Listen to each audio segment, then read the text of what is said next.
I'll start with storyline number 1. So they've been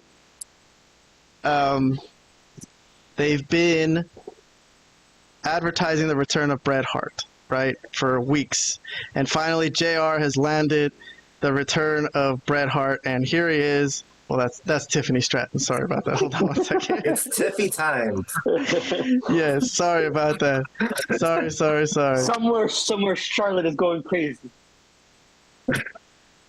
All right. So here's JR, and here he is. Bret Hart. Vlad, he's here. Can you believe it? For weeks. Is Bret Hart coming back? Is he going to retire? Oh, my God. So here's a fan. Here's a Hitman Hart fan. And I'm not going to play this promo, Robert, because it's really freaking long. It's so long. They let him talk forever. They would have been whatting him in this generation, right? And the way he was talking, very slow. Like, people were interested. People wanted to know what he was going to say. Was he going to retire or whatever? So I have a text file here with some of the points he was making. Vlad, I don't know if you watched this today or did you? You did? Well, okay, interesting. I did. All right. So he said he got an offer from WCW, but he wants to stay in WWF, right? That's one thing that he talked about. He talked about Shawn Michaels, who I guess you might know more about this than I do, is the last loss Bret had before he left, right? So I guess he took a loss from Shawn and then disappeared, and we've been waiting to see if he'll retire or not after that, right? So, okay. So he talked about Shawn, said he still thinks he's better than him and all that. And then Stone Cold. Okay. I think this is the part where I'm going to start playing from, where he's going to talk about Stone Cold. Well, here's Stone Cold watching in the back. The WWF locker room is watching in the back. So this is a big momentous occasion. Actually, here's the first appearance that I see of The Rock, Rocky Maivia, just hanging out in the back. There he is on the left right there. You see him? I haven't seen him before this. This is the first Raw appearance, I say. So, and here's Vince McMahon, also happy that Bret isn't going to retire, from what he says. And then here's when he mentions Stone Cold, because we've been following this whole thing where Stone Cold's been running him down for weeks. So here's finally... I think Richard Nixon said it best. You learn from defeat, and you come back and you beat him the next time. Which is why I've decided to accept the challenge of the best wrestler in the WWF today, and in the Survivor Series, I will face Stone Cold Steve Austin.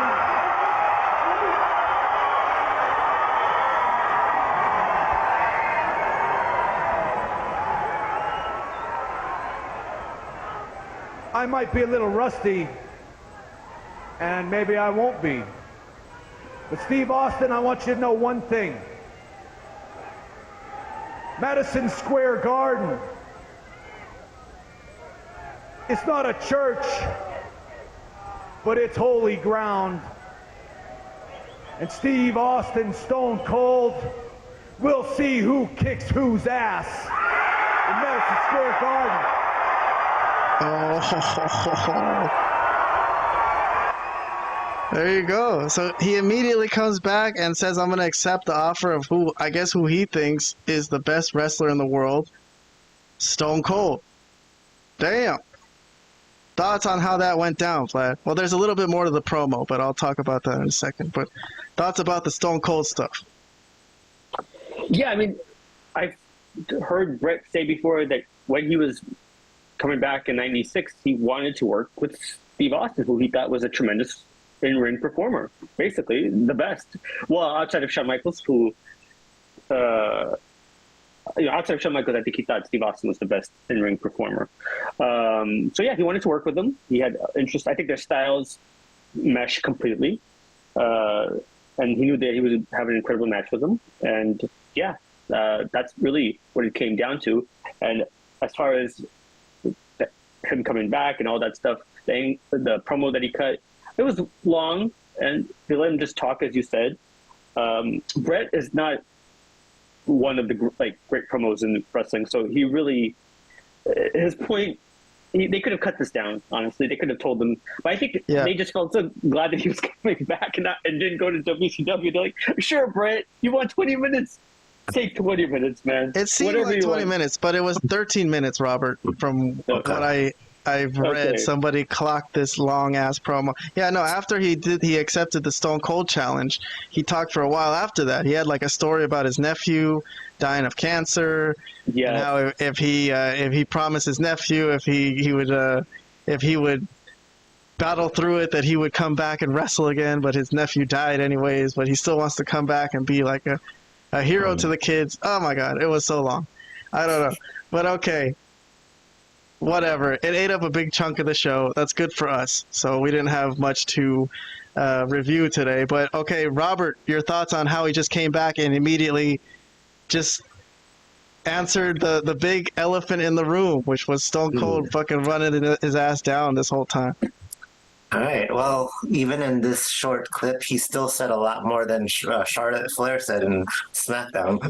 I'm just kidding. That was good. I mean, like that's what we wanted him to say, that he would end up facing Stone Cold. So cool. I mean, you already gave a summary of what else he said, but that's what the main thing I wanted to hear from him was, addressing the Stone Cold challenge.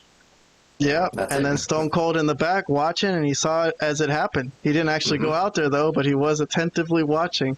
So, good stuff. Good stuff. I'll give it a thumbs up, Vlad. Even though it was kind of long and boring promo, I'll still give it a thumbs up. But do you want to give that promo a rating, since you said you saw it today, the whole thing? Yeah, I didn't rate this show, right? Or I didn't send a rating. No, yeah, you didn't. So I could add it for you or take it right here. The whole promo, I would give it a half thumbs up. Probably. Half thumbs up. All right, moving along. I'll gloss over a couple other storylines because we have a main storyline which is supposed to be Triple H and Mr. Perfect that we've been waiting to get to. But I'll just mention, for completeness sake, the two other angles. There was only two other angles, Robert, on this whole show. And that other angle, one of them is the Psycho Sid thing, where he's hold on, let me pull this up on the screen for the people to see. So he's in a feud, I guess, where he's going to face Shawn Michaels for Survivor Series for the world title. So he's going to face today Owen Hart. So this was before Bret made his big speech. So they opened the show with Bret's brother coming out. So they were trying to kind of hint at that, I guess, tease that a little bit in a way. But okay, so Owen couldn't really put up a fight here. British Bulldog came up to interfere, and I think once they saw that Owen was going to lose, once he looked like he was going to get powerbombed, Bulldog just came in and ruined the match, just ransacked the match, DQ. A lot of finishes like this back in the days. It used to be more embarrassing. It's more embarrassing now, I think, to just attack someone in front of the ref. But okay, they called for the DQ, and then Shawn Michaels comes out to fight with Sid. So Shawn Michaels runs out there, and I think they clean house. They send the Bulldog and Owen Hart running, and then Sid and Shawn Michaels, they seem to be friendly, right? Even though they're going to face each other for that WWF title, they kind of got a friendly relationship where they kind of watch each other's back, it seems, in a couple of recent angles. So, okay. I don't know how I feel about that.